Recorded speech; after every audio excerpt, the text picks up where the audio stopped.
រឿងអាក្រក់ឡើងមិនចេះតិចវាមិនឆាប់ងាប់សោះឯនេះឃើញតែធ្វើបុណ្យនេះក៏ឆាប់ស្លាប់ម្ល៉េះមិនសួរអាត្មាក៏ពោលទៅវិញថាព្រះអង្គសម្ដែងថាកម្មណាវត្តតិលោកោ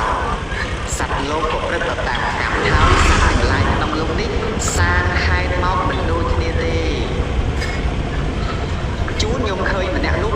គាត់ប្រព្រឹត្តនៅអំពើអាក្រក់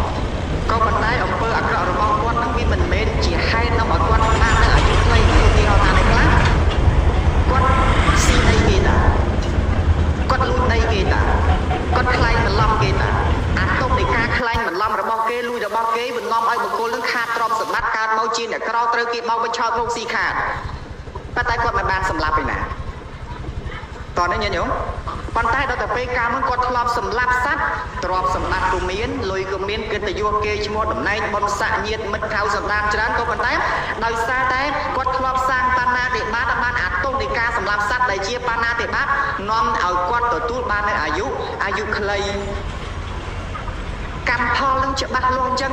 ហើយសុទ្ធតែមានសម្ដែងនៅក្នុងបេដកលេខប្រមាណក្នុងបេដកលេខ28